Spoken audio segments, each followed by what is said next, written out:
program or a niche service, they've really embedded it throughout the library. So while it's really impressive what they've done, it seems so foreign and alien to me. Like, okay, we can't hope for this model in the next 3 to 5 years, so it doesn't even seem like it's a viable option for us. So it's like, well, what do we do if we can't do like a full-blown model as they've done? Mm-hmm. Donna, did you have thoughts? Oh, sorry, I just had to take my computer off of mute, phone off of mute. Can you hear me? Yeah. Oh, okay. Yeah, I mean, I pretty much agree with what everybody said. I mean, I think in terms of, what I was thinking a lot in terms of was how different my institution, like how this service is going to look at Caltech versus these other institutions. And coming from, being intimately familiar with UF, having been there for a few years, and Hannah, I'm pretty sure will agree with me that, when you're looking at something like this from a large organizational structure, like from an ARL type university, whereas, we're very much a very specialized institution, we are not going to have a data librarian. Like, that position will never exist here. How do we, and how do we figure out how to talk to Nobel Prize winners about, complying with yet another government mandate? And I think a lot of the ideas that kind of came out, I think, could be very helpful, but to me, it seems like a very different perspective than where I need to be coming from. So I've been, trying to wrap my head around that. So I know that might be a little bit of off topic at this moment, but that's sort of like where, my perspective on this. But No, I think it's fair. I mean, even we're medium-sized at Montana State, so we've relied a lot on liaisons to introduce some of these ideas, and that might be a different kind of path because there's different anxieties from liaisons about how do I become a data advocate. So kind of pulling apart that. Obviously, we're not. Most of us aren't going to be following the Purdue model. What else would our local? What other pathways do we have locally to start this service? I mean, if we just think, John, to get back to your question of like, it's kind of daunting. But if we're just kind of figuring out ways to define the service and message at our local places, where do we think we might start? What are some of those local pathways? Well, I think that one thing that we've actually started talking about, I mean, we do have a local data, a group looking at data issues on campus and trying to figure that out. And I mean, I think that what we've sort of decided to do, and we just had a meeting on this, when was it, Monday, Tuesday? I don't even know what day it is. I mean, we do have a few people on campus that would be interested, in talking about preserving and sharing and organizing data. And I think that, rather than do sort of a blanket blast to a number of people, I mean, we're going to take a very targeted approach and try to find out, who are our advocates or who could give us feedback on this, because we don't even know if this is something that's needed. Caltech doesn't have a lot of, again, unlike larger institutions or larger libraries, everybody here, it's very siloed, and everybody kind of builds what they need. So there's a lot of on-campus redundancy, and I think people aren't particularly keen to give that up because everybody sort of built their own system to do exactly what they want it to do, and nobody else has a system exactly like theirs. And I'm not just talking about data. I mean, I've seen people who've built like EndNote clones because, either they know we had something or it didn't do what they wanted to do.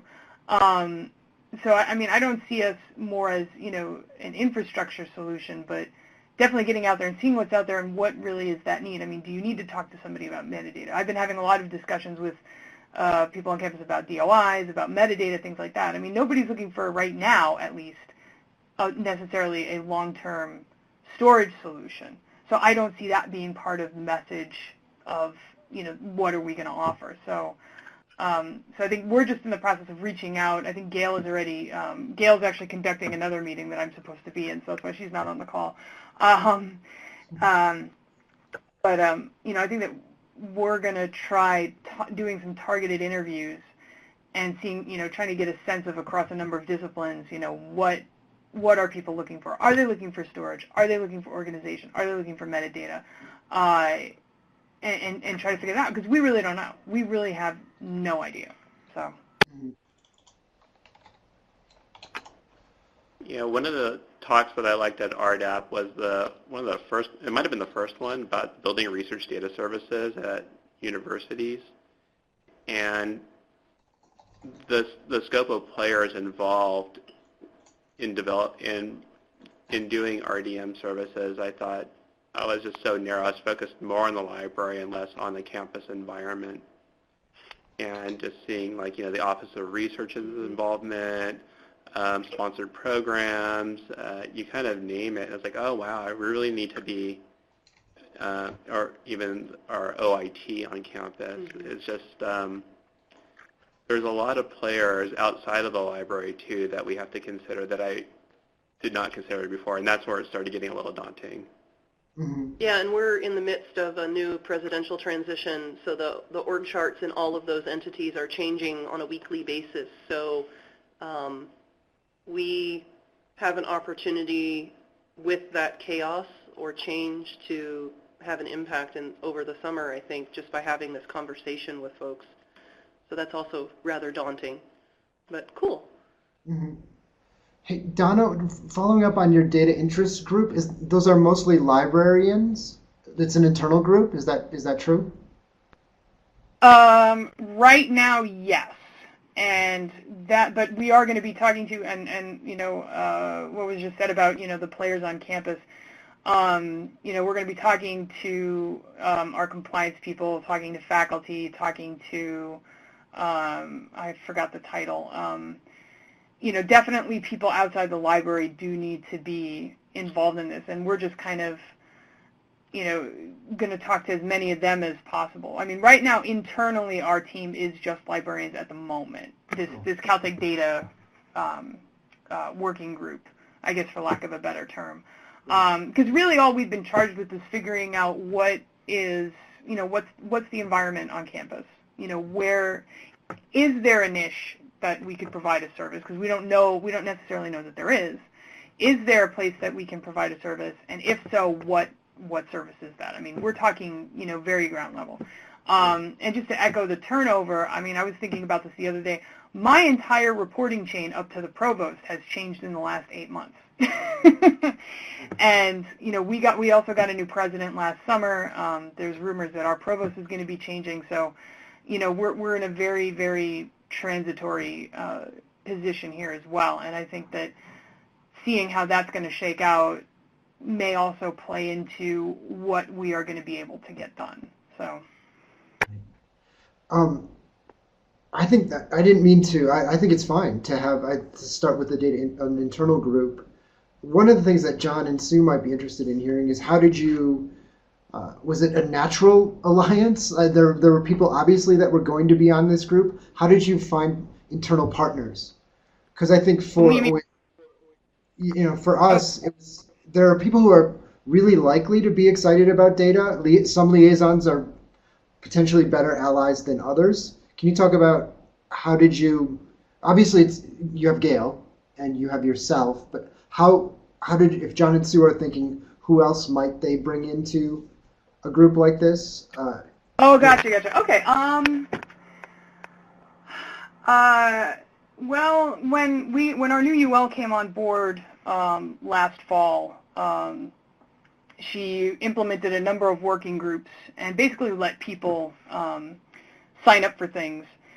And because I was busy actually doing work, I got signed up for certain things. And I think that the core group is myself. Gail is actually the convener now that she's on board.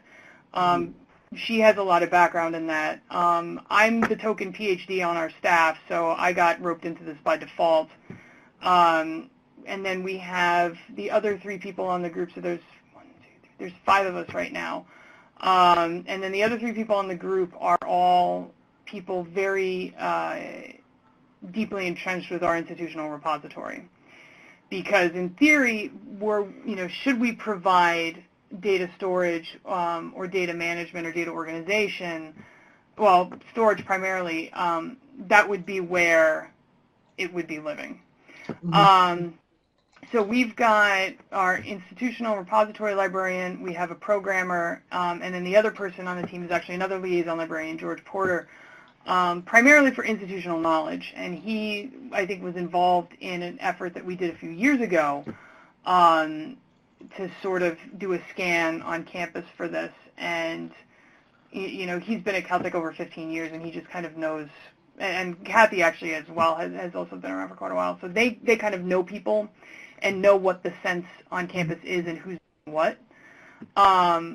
Betsy is our programmer, and she can basically speak to, okay, technically what can and cannot our repository do. So if you're thinking about hosting data and you want to use your IR, you definitely need to have people from the IR involved in this.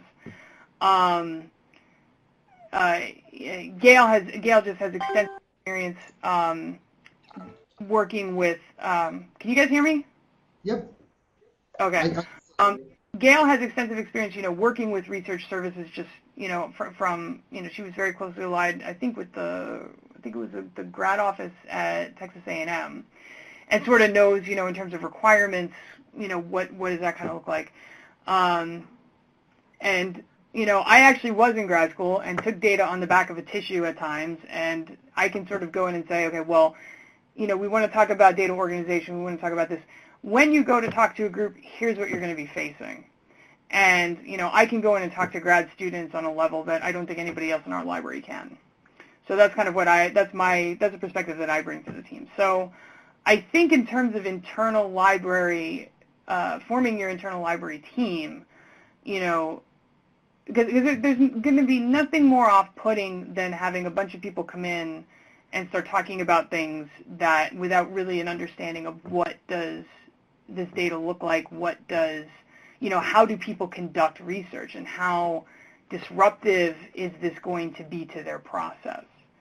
So I think there's a very strong degree of sensitivity that kind of needs to go along with that. And I don't know if anybody got a chance to talk to Tina Griffith at the poster session.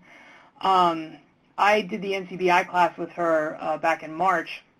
And the posters that she gave, she basically goes in and does research consults one-on-one with research groups to talk about, how do they organize their data, where are the problems, where are the, where's the stop gaps, So in terms of forming a team, I think you definitely need repository people. You need people with institutional wisdom. If you have somebody that has actually done scientific research and can actually speak to what data looks like from a STEM perspective, that would be fantastic, or other perspective, depending on, how widespread this is going to be. So that would be my recommendation. Hi, it's Rita. I just have a quick question for John and Sue. Can you tell us or remind me what your current team, is it just the 2 of you? You mean our data team or our eResearch network team? Your data team. The data team is Sue and I, and we have 2 other librarians as well. Zan, who's our health sciences librarian. Oh, 3 more. Yeah. Patrick, our business librarian, and Susie, who does more like urban studies, social work. Yeah. So it's a collection of 5 of us right now.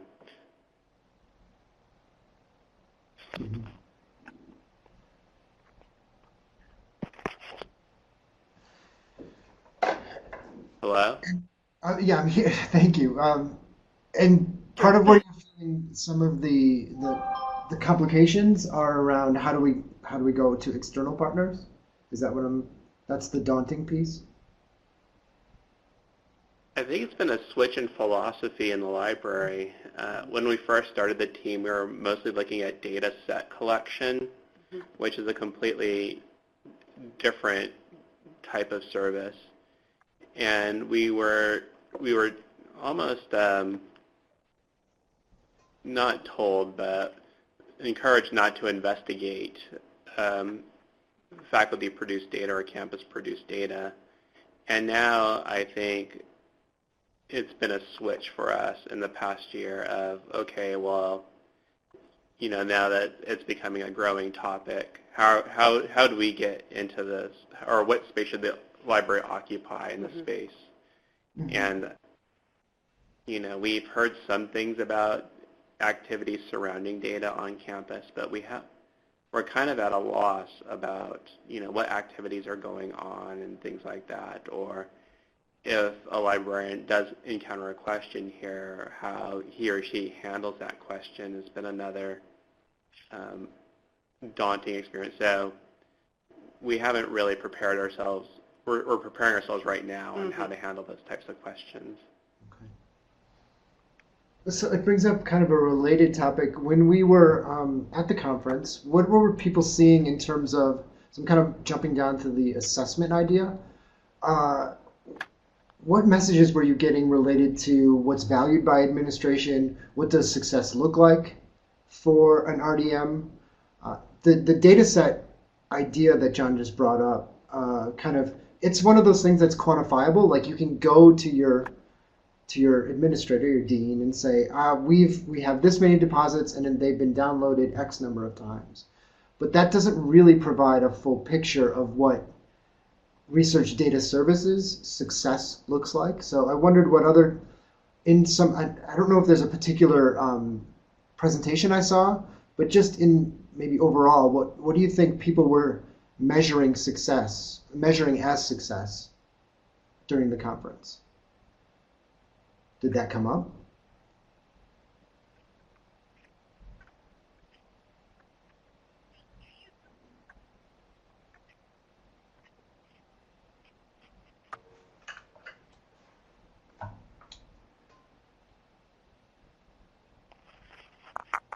You know, I think that's a really good question. Sorry, I was just sitting there thinking for a minute, and that I don't recall hearing anything, and I was just thinking, success.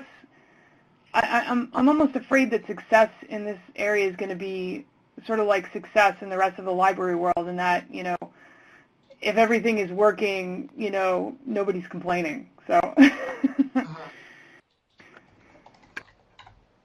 think that's the big one. Sorry. Go ahead. The metrics of success. I was just thinking back, like what the panelists were presenting for the assessment issues. I guess they didn't really specifically say that, but it seems like the metrics of success based on their, project is like the number of successful a grant applications with the DMPs. And another one would be successful compliance cases regarding to publishers' data policies. I think I'm still stuck on the first question about what success looks like. I think for me at this point, a success would be just faculty or the campus knowing that the library is willing to offer such services and gaining that awareness of, because we don't have anything tangible to really assess at this point. So I think it's a really basic standard of success, but I can't think of any, when you're shooting for something that hasn't been well defined, at least in our case, I think success takes on something different, and a lot of those can't be measured, especially when you're doing something maybe not for us it's pretty innovative, so you're taking kind of a look and see approach when you're offering these services. I don't know. Yeah, I think that's right. I think it's a blend of, was it Maxu that said that about the metrics? Yes, I think that it's a mix. From administrator's standpoint, I think it's no audit findings and no complaints and no screw-ups. But from a service provider's perspective, it has to be something a little more measurable than that, where you can see a trend as opposed to train wreck, no train wreck. Right. And I think the compliance with existing data management plans and mandates is a big one, because that leads you towards whether or not you're about to have a train wreck. Mm-hmm. It's Mayu is on the call, so she was. Yeah, that's I was trying to identify the voice. Compliance Yeah, with. Mayu. Sorry, our view compliance- has you with an X instead of a Y. Otherwise, it would have triggered.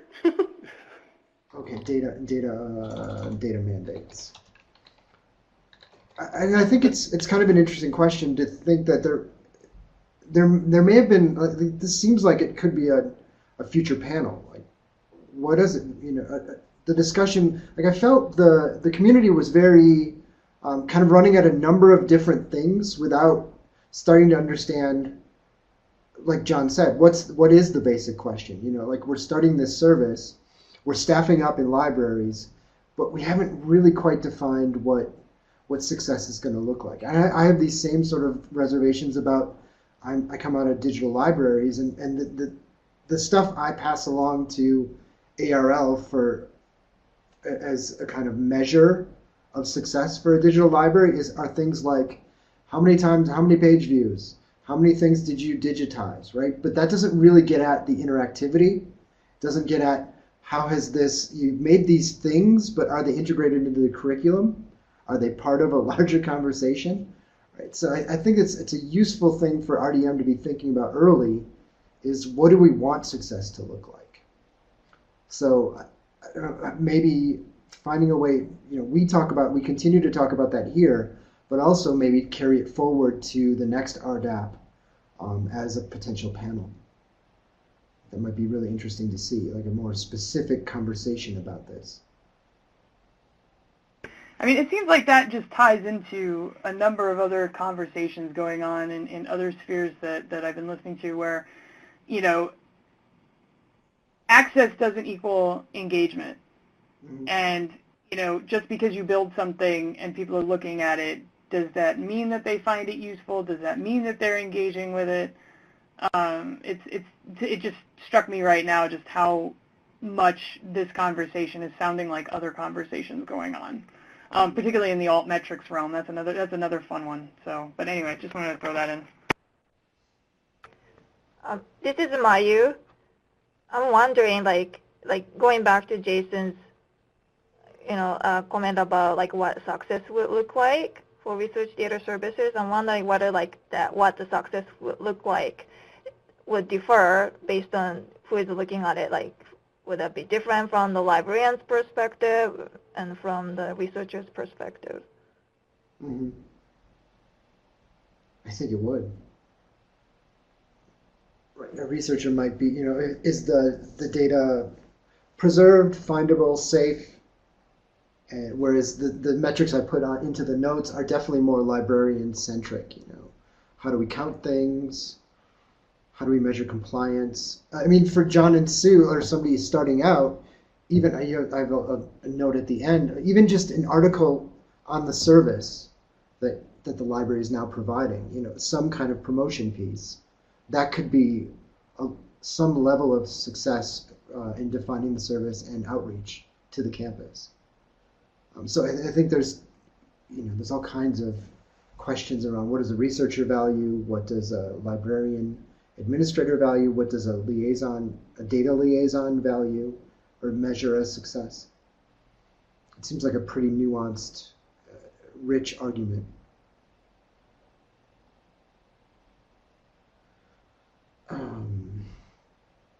So something else. Go ahead. Oh, go ahead, Jason. I was going to ask about one thing I heard, just sort of anecdotally, early on, so about 3-4 years ago, RDAP had a number of more computer science programmer types, and I felt like those were more the exception in the makeup of the of the audience this time, and I wonder what that would mean for some. So some of the things when we were talking about, you would hear from a panel. I can't say specifically which panel. You'd hear something like, "Oh, we're just having we need this level of metadata, and this is what we're receiving," or "We really wanted the researchers to engage on this at this level, but they can only provide 2 data fields." And so I started to think about like metadata and scale and how best to recognize that there's only a certain amount of data or compliance we're going to get. So how do we help automate those processes? And I felt like that was something that it was kind of in the air, but we weren't quite discussing it yet.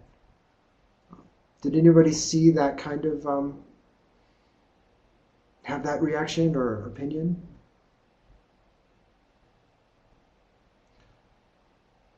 And I guess where I was going with the computer science, if that was so there was one, the Lizzie Rolando and I think Sarah Mannheimer and Kristen Briney, their panel towards the end was really, I thought, a great panel. And at one point, Lizzie said,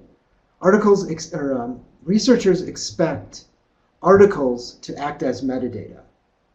And that to me was just like that phrase of article acting as metadata. You obviously need some kind of computer processing in order to get from a structured data article into 15 metadata fields.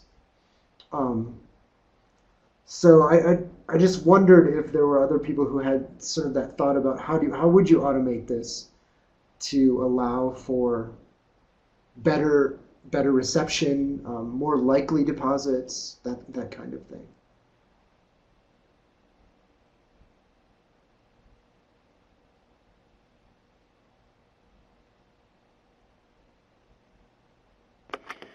So since nobody's jumping in, I can just confirm that having worked with ecologists and folks like that in my former life, the conceptual metadata is the article for most of the folks in that community.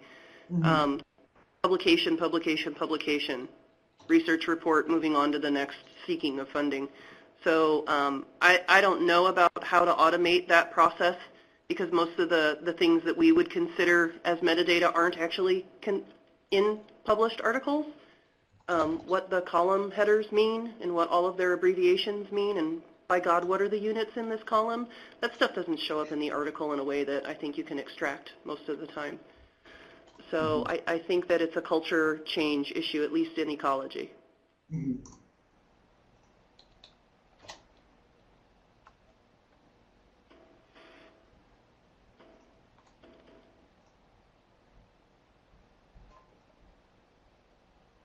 I guess it was interesting also because so early on in my career, I was an instruction librarian, and I felt like there were these moments of, when you're doing liaison work and you're trying to reach out to a faculty member and you want to teach for their class and you're moving through an information literacy frame and you're kind of frustrated because the students come to you and they just want their 3 sources and they want to move on. But you're in this teaching moment, and I felt like there was still some of RDM was in those moments too, in the same way, trying to figure out here's what we need from people, and I think I can teach them, but recognizing that people don't always have the time for it. Graduate students, by the end of their dissertation, the last thing they want to do is fill out 25 fields of metadata about the thing they just spent 5 years of their life on. And so I wondered if there were similarities between, are there people within our organization who have been working through these kinds of, not necessarily frustrations, but the same kind of, how do we do outreach? How do we teach? When do we pick a teaching moment? When do we realize we just need to get the data deposited? Those were some of the things that were coming through my head in thinking through the teaching components of RDM, but I wondered if other people saw some of those same kind of similarities between somebody like our instruction librarians or embedded librarians that we've had in our organizations, and maybe the lessons learned in those settings that could be carried over to RDM liaison work.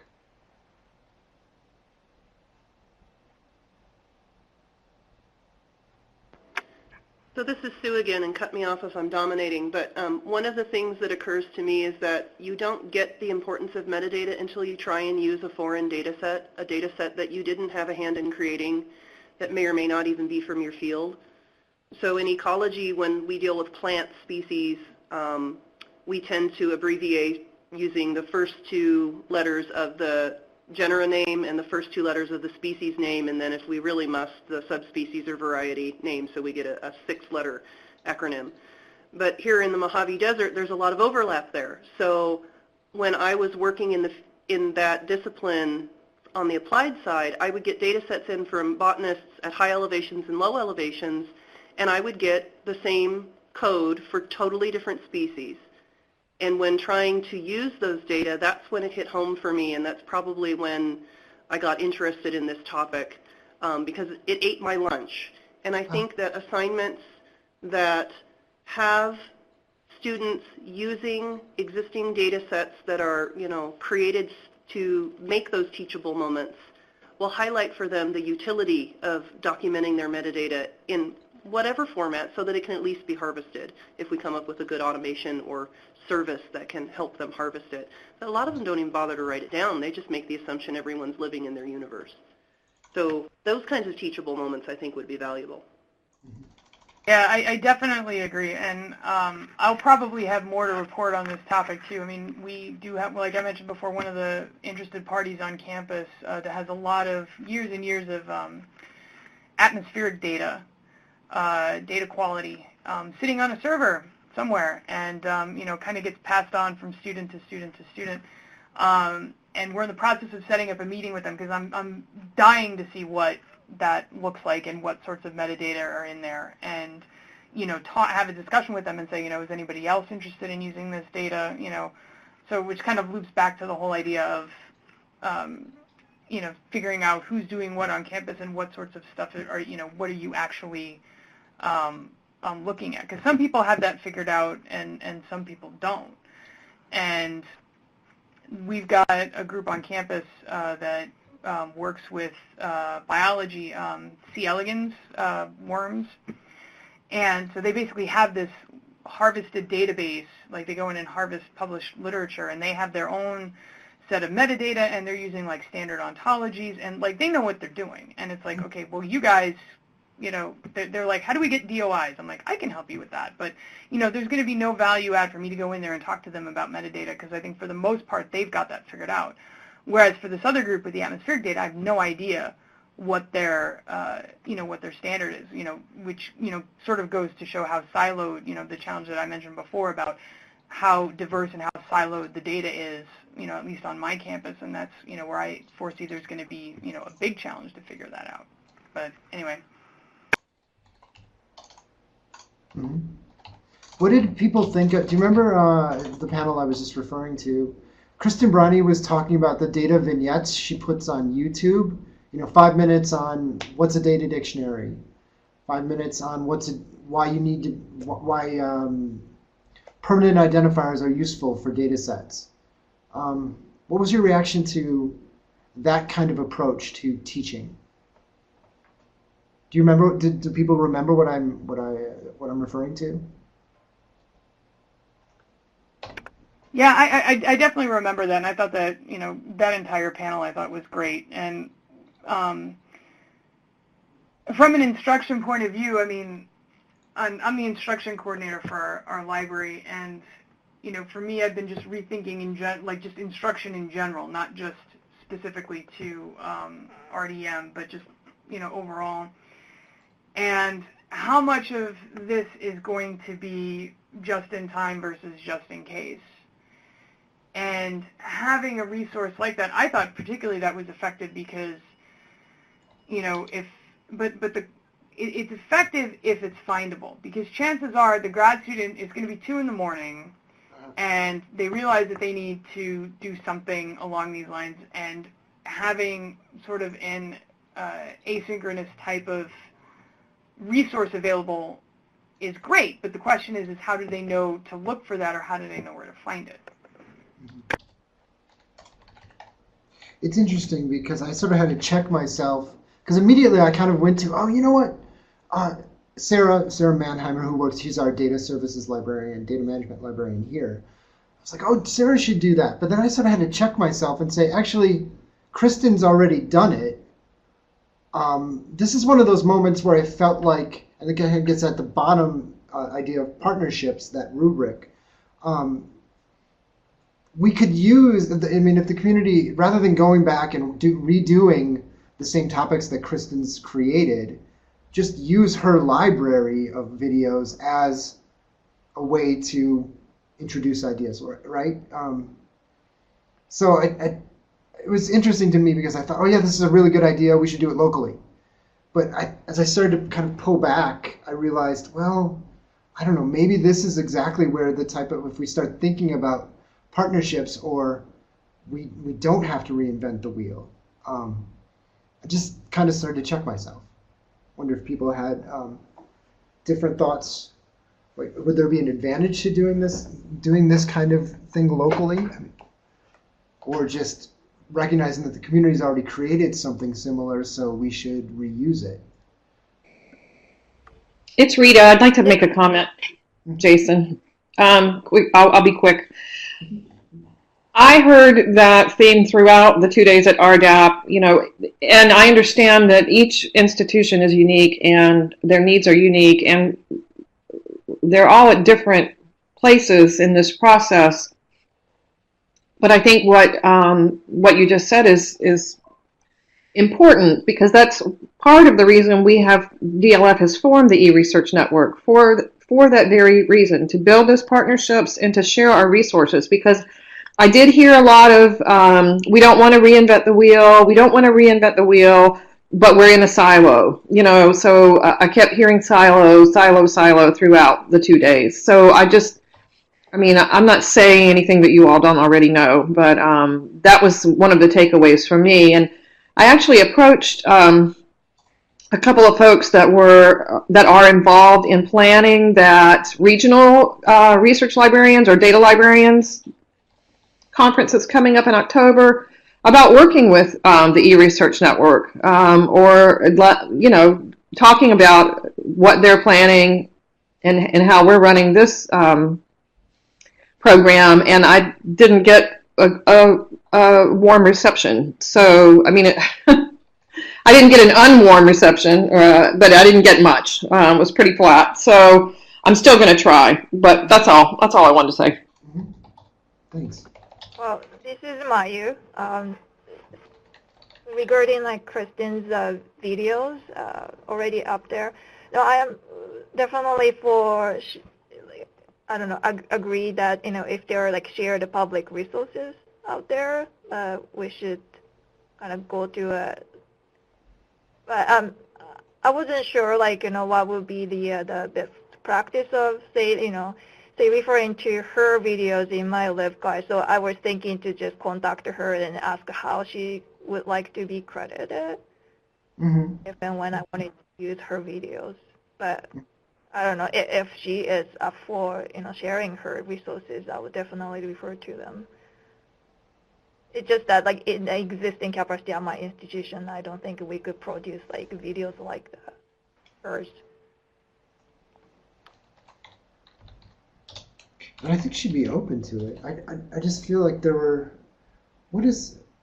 do other parts of our field start to have they gathered best practices? And I don't know. I feel like we all create LibGuides for certain areas, and if SpringShare had met it and aggregated a lot of those, I bet you there's a lot of redundant content in LibGuides, right? Each institution is probably doing very similar things for very similar courses.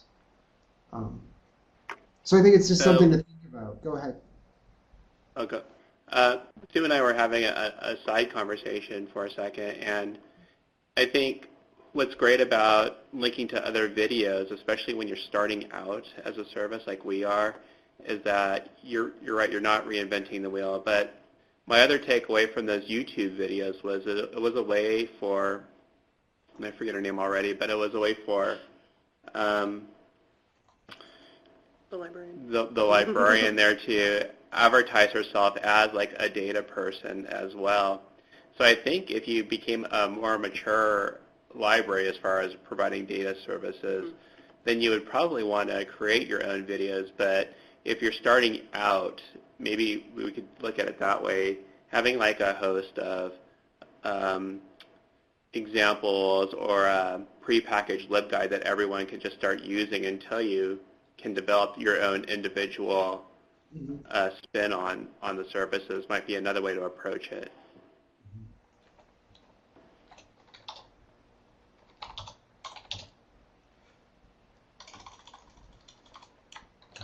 Sorry, I'm typing. Watching for Because as we were saying, it was like, well, you know, it's great that her university is offering all these things, and I'm sure some of those videos even branded as, you know, from this person's library. But I think eventually you would like to have something that says, that's kind of branded to your own library, where you can say, yes, from UNLV, the data librarian there has done like these things.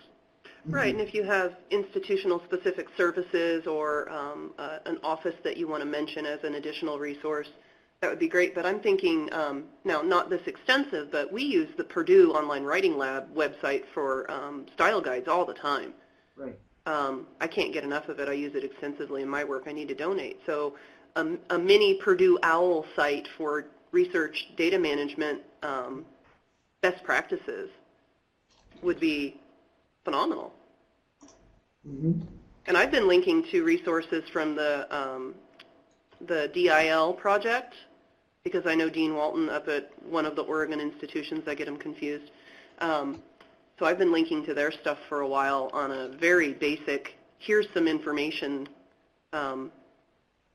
kind of LibGuide that we created that is stale and needs to be updated. But it'd be nice to have one that was curated a little more extensively. I really like this idea.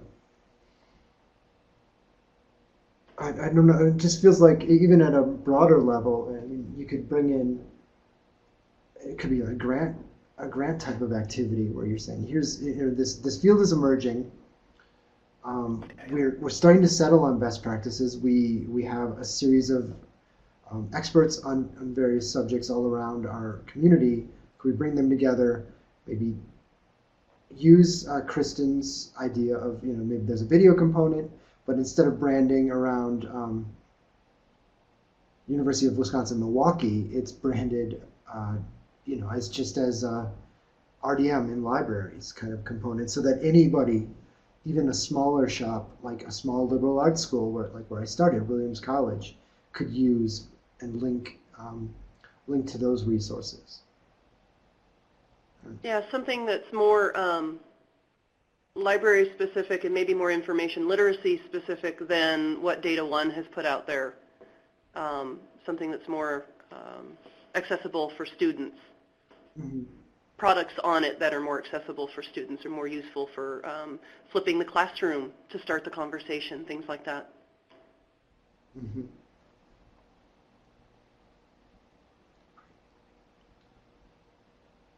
The Purdue OWL idea, yeah, because like style guides, it's one of those. OWL has been in place for years, since the beginning of early on in the web pages, but it's also been, you know, once you document it there really is no point in making a LibGuide, a local LibGuide that has citation information, and you can, but you don't have to.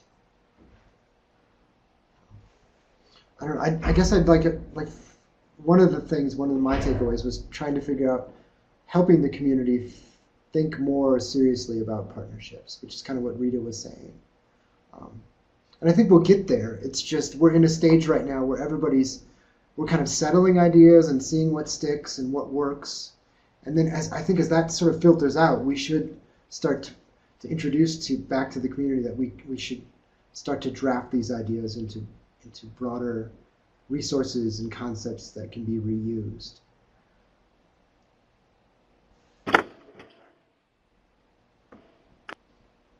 So any other takeaways that people really wanted to talk about related to the conference? Yeah, we've got about 7 minutes left. And we don't have to stay in these rubrics. If there's something else people want to talk about, please do. This is Rita. I just wanted to mention for everyone that we will be talking about these issues and more in the coming weeks in our webinars, and really think about ways that the eResearch Network can help you answer that question, now what? So you went to this great conference. These are your takeaways. John, I'm with you. I was a little intimidated. I'm glad I'm not in your shoes. But I am here to help you. I certainly didn't mean to come off as intimidating. Believe me, I'm not that kind of person. Oh, no.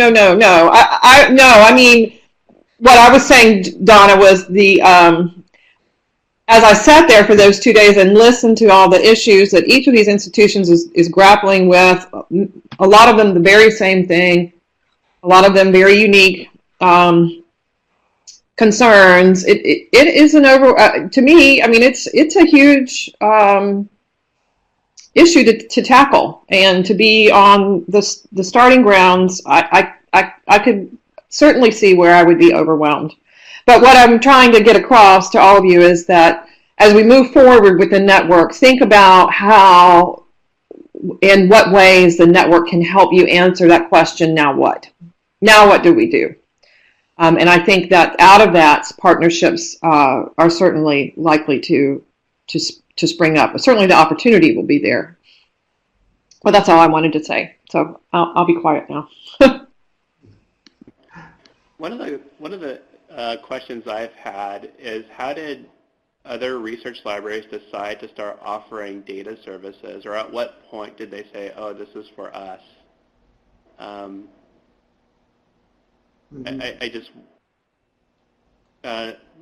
always curious, like, how did Purdue start and identify like data is where they wanted to do it, or how did Oregon State, because they had a lot of panelists there, decide to really devote such a large portion of their library staff to data management services? And was it like a mandate, or did it start off? For us, it seems more not quite as strategic as those libraries are, but I have a feeling like the way we're getting involved with data is more typical than a really top-down approach. Or maybe I'm wrong, but it seems more likely that people come to the library for like this 1 or 2 data projects, and then it sort of blossoms rather than someone's building it and they will come. Is that accurate to say? Well, this is Mayu.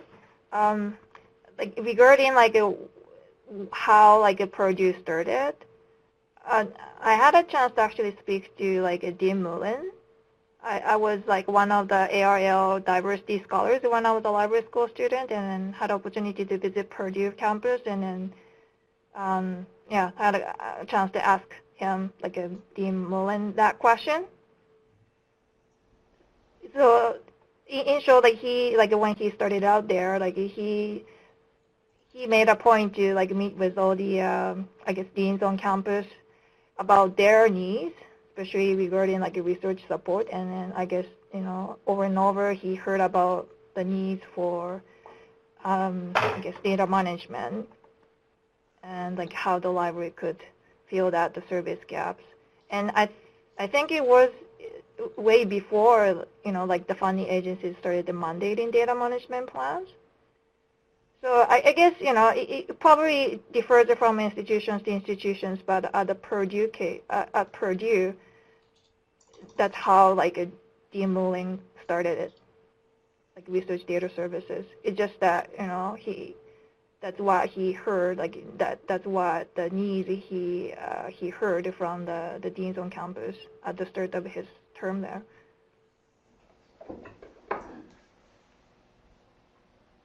John, I really like the question, and I think part of it is maybe the moment when you decide that, okay, if you think of the three things that are kind of happening inside of a university, there's the faculty are working on service to the profession, the community, the campus.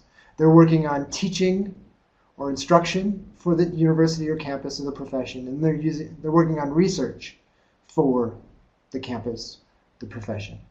And when you start to make a turn towards, okay, not only are we, if you think of like traditionally libraries have kind of focused on teaching and undergraduate and information literacy, and when you make a turn towards how do we really, we have this research component inside the university, what else can libraries do besides just teaching, helping undergraduates understand what resources are, what's available, how to cite information. Once you make that turn towards, I think what Mayu was mentioning when she interviewed the dean of Purdue, and their research into what do people need when they're doing research. I think that's got to be the moment when you move away from just thinking about teaching to thinking about research itself, and what happens in research, what scholarly products come out of research. I think that was the moment, as I'm just thinking through it right now, for us, where we thought, okay, what else can libraries do to support the research enterprise? Maybe that's the sort of golden moment. But it comes later. I mean, for us, it came a little later than Purdue, certainly. I think we watched the field and then reacted to that. But I'm just wondering. No, that's interesting. You almost come up with one. I guess the Purdue saw a need, and maybe in your case, it's like, well, you're kind of redefining librarianship for the 21st century, and saying, okay, this falls under like a new model of research that we need to support. And maybe ours is even like a third, like others are doing it, so we're keeping up with the Joneses in a way. There's a little of that, I think. Yeah. And so we haven't had that. It's been difficult to get an external survey out about our campus needs, but we figure that it's out there with all the mandates, right? So maybe people don't know to ask us about research data, or maybe it's happening at other places on campus, but not so well. And I think that's the kind of anyways, that's just been an interest of mine to see, like, at what point did people start dipping their toes in the water? Yeah, I just want to say that, I've seen this sort of, basically you're absolutely right. It's like when people start asking for it, and I'm seeing this in a number of other areas. I'm involved in with some former colleagues from Florida, working on a monograph about teaching academic integrity. Librarians teaching academic integrity, so things like, not only just, traditional things like plagiarism and citation, but now looking at data fabrication, data falsification, author issues. And this is falling through the library essentially because nobody else is doing it. Like you said before, that, the faculty have all these, they do have all these responsibilities. And just like learning how to search the literature, they just assume that their students have picked this up somewhere, and they haven't. And the can is sort of getting kicked down the line more and more and more. And, you have these PIs that are busy with all these other obligations. They're not necessarily teaching their students how to read the literature, how to understand things, how to do ethical research, how to organize their data, how to manage their data. And, where does the buck stop? And, in a number of areas, it's starting to be the library.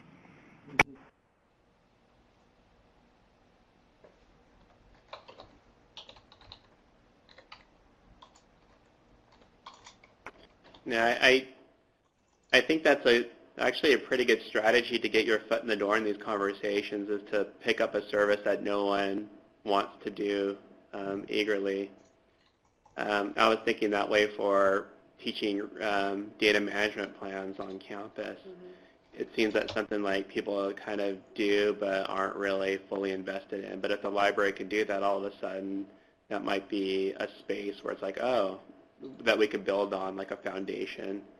I think it was one of those talks that talked about like the different level of services. I think Oregon State might have had it, where they had a 3-tier, and one of them was like data management plan services. So I think that's where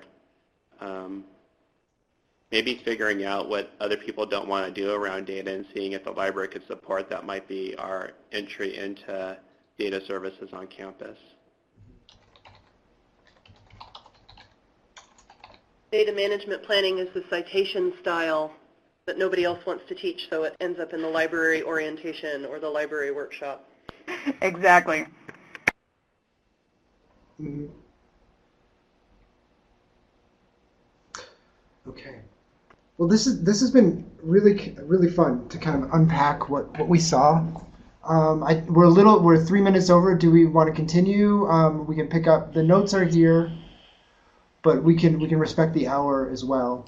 It's totally up to you guys. I'm here. The room is open. If you want to continue, that's fine. If not, that's fine too. Just let me know. Yeah, that's great. Okay.